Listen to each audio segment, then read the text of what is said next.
శ్రీ వారాహిదేవి జ్యోతిష్యాలయం విద్య, ఉద్యోగం, వ్యాపారం, పెళ్లి, ఆరోగ్యం, సంతానం, భార్యాభర్తల మధ్య గొడవలు, అత్తాకోడల మధ్య గొడవలు, ప్రేమించి మోసపోవడం, స్త్రీ పురుష వశీకరణం, ధనం నిలవలేకపోవడం, మీకు ఎటువంటి సమస్యలైనా 24 గంటల్లో పరిష్కారం లభించబడును. నెంబర్ 1 వశీకరణ స్పెషలిస్ట్ కేరళ తాంత్రిక్ గురువు గారు పూజారి పండిత్ పవన్ నంబూద్రి గారు. Phone number 9043637512. ఓం శ్రీ మాత్రే నమః. ఓం శ్రీ వారాహిదేవ్యే నమః. అమ్మవారి భక్తులందరూ కూడా నమస్కారం అండి. అమ్మవారి ఆశీర్వాదంతో, ఆ తల్లి చల్లని చూపుతో అందరూ కూడా సుఖంగా, సంతోషంగా, అష్టైశ్వర్య ఆరోగ్య అభివృద్ధితో ఉండాలని మనస్ఫూర్తిగా కోరుకుంటూ ఈరోజు ఈ వీడియోని మొదలు పెడుతున్నాను. ఈరోజు వీడియో ఏంటంటే, రేపు ఆదివారం రోజు ఉదయం తలుపు తీయగానే, అంటే శ్రావణ ఆదివారం రోజు ఉదయం తలుపు తీయగానే ఈ ఒక్క పని చేయండి చాలు. మీకున్నటువంటి ఆర్థిక కష్టాలన్నీ కూడా పోయి లక్ష్మీదేవి మీ ఇంట్లో తిష్ట వేసుకుని కూర్చుంటుంది. డబ్బు సమస్యలు పోవాలంటే శ్రావణ ఆదివారం రోజు తలుపు తీయగానే ఈ చిన్న పని చేయండి చాలు. మీకున్న ధన సమస్యలన్నీ కూడా తొలగిపోతాయి. ఊహించినంత డబ్బు వస్తుంది. ఇంట్లో ఉన్న కష్టాలన్నీ కూడా పోతాయి. మీరు పట్టిందల్లా కూడా బంగారం అవుతుంది. తిరుగులేని రాజయోగం కలుగుతుంది.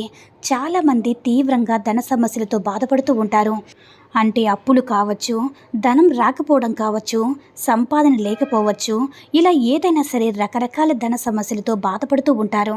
ఇలా ధనం విషయంలో ఇబ్బందులు ఎదుర్కొంటూ ఉంటారు. ఈ విధంగా మీకు కూడా ధనపరమైన సమస్యలు ఉంటే ఆదివారం రోజు తప్పనిసరిగా ఉదయం లేవగానే ఈ పరిహారం చేయండి చాలు. మీ జీవితం అద్భుతంగా మారిపోతుంది. లెక్క పెట్టలేనంత ధనం వస్తుంది. మీరు ఎప్పుడూ కూడా ఊహించిన ధనం వస్తుంది అని సిద్ధశాస్త్రం చెప్తుంది.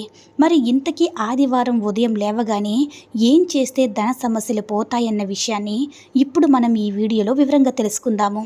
అంతకన్నా ముందు హిమాలయాల్లో చిక్కిపోయిన ప్రవరుడు అనే ఒక బ్రాహ్మణుడు కథను విందాం. పూర్వం అరుణాస్పదం అనే పట్టణంలో ప్రవరుడు అనే బ్రాహ్మణోత్తముడు ఉండేవాడు. అతడు గృహశాస్త్రములో ధర్మాలను పఠిస్తూ అతిథి సేవలు చేస్తూ కాలం గడిపేవాడు. అతనికి అతిథి సేవ అంటే చాలా మక్కువ ఎక్కువ.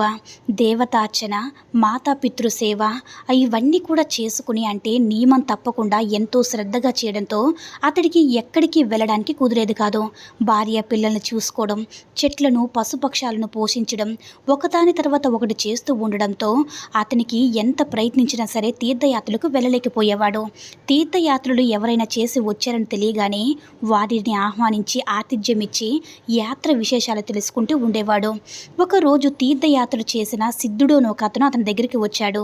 ఆ సిద్ధుడు అతి చిన్న వయసులోనే ఎన్నో తీర్థయాత్రలు చేశాడని తెలుసుకొని ప్రవరుడు, స్వామి, సర్వ తీర్థక్షేత్ర దర్శనం ఫలదాయకమని తెలిసినా కూడా ఆ పవిత్ర ప్రదేశాలను ప్రత్యేకంగా చూడాలనేది నా కోరిక. కానీ ప్రతి దినం నా కర్తవ్య నిర్వహణలోనే గడిచిపోతుంది. నేను సులభంగా తీర్థయాత్రలు చేసే ఉపాయం బోధించండి ప్రార్థించాడు. ఆ మాటలు విని ప్రవరాఖ్యుని గృహధర్మ సంపదన దీక్షులు సంతోషించి సిద్ధుడు ఇలా అన్నాడు, నాయనా ప్రవరాఖ్య, మనకి శాస్త్రాల్లో ఎటువంటి అవసరాల కోసమైనా కొన్ని శక్తులు సంపాదించే విధానాలు చెప్పబడి ఉన్నాయి. ఇవి ఉపయోగించి సునాయాసంగా నువ్వు తీర్థయాత్రలకు వెళ్ళి రావచ్చు. నీ కర్తవ్యాలను కూడా పాటించవచ్చు. నా వద్ద ఒక పాదలేపన ఉన్నది. దీనిని పాదాలకు పోసుకుంటే నువ్వు మనోవేగంతో సంకల్పించిన ప్రదేశాలను చేయగలవని చెప్పాడు. మహానందంతో ఆ పసరును ఆ సిద్ధుల వద్ద నుంచి స్వీకరించాడు. అయితే ప్రవరుడు ఇంటి నుండి తల్లిదండ్రులను సేవించి నిత్య కర్మలు కూడా పూర్తి చేసుకుని అందరి అవసరాలు తీర్చి కుటుంబ బాధ్యత అంతా కూడా తన భార్య అయిన సహనశీలికి అప్పగించి అతిథి మర్యాదలు కూడా చేయమని చెప్పి సూర్యోస్తమయం లోపల నేను ఇంటికి చేరాలన్న సంకల్పంతో పాదాలకు లేపనం రాసుకుని హిమాలయ పర్వతాలలో పలు క్షేత్రాలు, తీర్థ ప్రదేశాలు చూడడానికి వెళ్తాడు. ఆ హిమాలయ పర్వతాల సొగసును వర్ణించడం ఆ బ్రాహ్మణుడికి వర్ణాతీతమైంది. పరమ కొండ కోణల నుంచి ప్రవహించే సెలయేర్లు, నదులు, సరోవర అలల చప్పట్లు, అంటే నెమలి పించాలు విప్పి నాట్యం చేయడం, ఆ ధ్వనులు ఆనందకరంగా ఉంది. అవన్నీ కూడా ఆశ్చర్యంగా చూడసాగాడు ప్రవరుడు. రమణీయ పర్వతాలను దర్శించి ఇంటికి బయలుదేరి రేపు వచ్చి మిగిలిన ప్రదేశాలను చూద్దామనుకున్నాడు ప్రవరుడు. ఊరు చేరాలని సంకల్పించుకున్నాడు. కానీ కదల్లేకపోయాడు. ఇంతకీ చూస్తే కాలికి లేపనం లేదు. మంచినీటితో పాదలేపనమంతా కరిగిపోయింది. అప్పుడు తెలుసుకున్నాడు ప్రవరుడు, నరికిన అవరోక్షమైపోయాడు. ఓ భగవంతుడా, ఇదెక్కడ కర్మపాసం, ఎక్కడ అరుణాస్పదం, ఎక్కడ హిమాలయ పర్వతాలు, ఆలోచన రహితంగా రావచ్చిన ఎంత తెలివి మాలిన పని చేశాను అని నిమిషం కనిపించిన చింతించే తల్లిదండ్రులు అనుకూలవతి సాధ్వి అయిన అర్ధాంగిని తలుచుకుని బాధపడ్డాడు. ఆడుతూ పాడుతూ చదువుతూ ఉండే నా ప్రియ శిష్యులు ఎంత విచారిస్తున్నారు, అతిథులకు భోజన సదుపాయాలు ఏమవుతున్నాయో, అగ్నిహోత్రాలు నిత్యస్థానాలు చేయలేని ఈ దుస్థితి ఎవరికీ రాకూడదని పరిపరి విధాల ప్రవరుడు ఎంతో బాధపడ్డాడు. ఇంతలో ఆ దుఃఖమంతా వదిలి కర్తవ్యం ఆలోచించాలని దృఢ సంకల్పంతో అగ్నిదేవుణ్ణి మనసులో తలిచి, నేనే కనుక నిత్యానుష్ఠాన తత్పురుషుడినైతే, కర్తవ్య పురుషుణ్ణైతే ఆ అగ్నిదేవుడే నాకు దారి చూపుగాక అని అనుకున్న మరుక్షణమే అరుణాస్పదంలోని తన గృహంలో ఉన్నాడు ప్రవరుడు.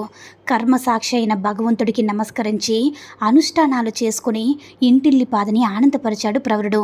ఈ కథలో నీతి ఏమిటంటే, నిత్య కర్మలను కర్తవ్యాలను మనస వాచ కర్మన ఆచరించిన ప్రవరుణ్ణి, అతన్ని రక్షించి అంతరాయం కలగకుండా కాపాడినాడు ఆ భగవంతుడు. ధర్మో రక్షిత రక్షిత అన్న సూక్తికి ఇంతకంటే నిదర్శనం ఉంటుందా? గృహస్థ ధర్మాలు ఏంటో ఈ కథలో ప్రవరుడు మనకి చక్కగా చూపించాడు.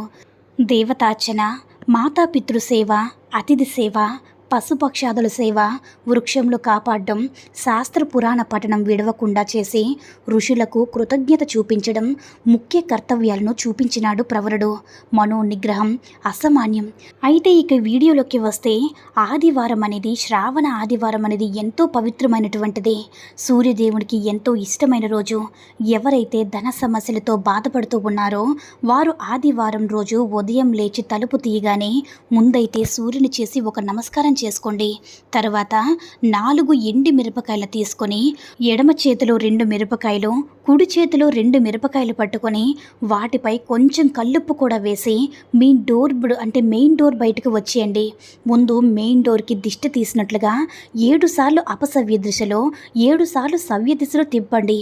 ఇలా 7 ఆదివారాలు చేయాలన్నమాట.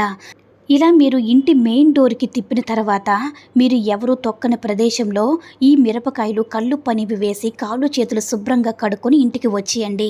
ఇలా మీరు 7 ఆదివారాలు చేయాలి. దీంతో పాటుగా ఆదివారం రోజు ఉదయాన్నే చెంబుడు నీళ్ళతో సూర్యునికి ఆద్యం ఇవ్వండి. ఇలా మీరు ప్రతి ఆదివారం కూడా చేసి చూడండి. ఖచ్చితంగా మీకుండే ధన సమస్యలన్నీ కూడా పోతాయి. ధనలాభం కలుగుతుంది. 4 వైపుల నుంచి ధనం మీ ఇంటికి ఆకర్షింపబడుతుంది. మిరపకాయల పరిహారం గురించి శాస్త్రాల్లో అద్భుతంగా తెలిపారు. ఈ చిన్న పరిహారం చేయడం వల్ల ధనం లేమిపోతుంది, అప్పులు కూడా తీరిపోతాయి. కనుక మీరు కూడా రేపు ఆదివారం మొదలుపెట్టి 7 ఆదివారాల పాటు ఈ పరిహారం చేసి ధనలాభాన్ని పొంది ఆనందంగా అమ్మవారి యొక్క అనుగ్రహంతో ఆనందంగా జీవించండి. ఈ వీడియో కనుక నచ్చినట్లయితే మరికొంతమంది అమ్మవారి భక్తులకు రీచ్ చేయాలా షేర్ చేసి లైక్ చేయండి. అలాగే మన ఛానల్ని ఎవరైనా మొదటిసారిగా చూస్తున్నట్లయితే తప్పకుండా సబ్స్క్రైబ్ చేసుకుని మాకు కొంచెం సపోర్ట్ చేయండి. సర్వే జన సుఖినో భవంతు. ఓం శ్రీ మాత్రే నమః. ఓం శ్రీ వారాహిదేవ్యే నమః.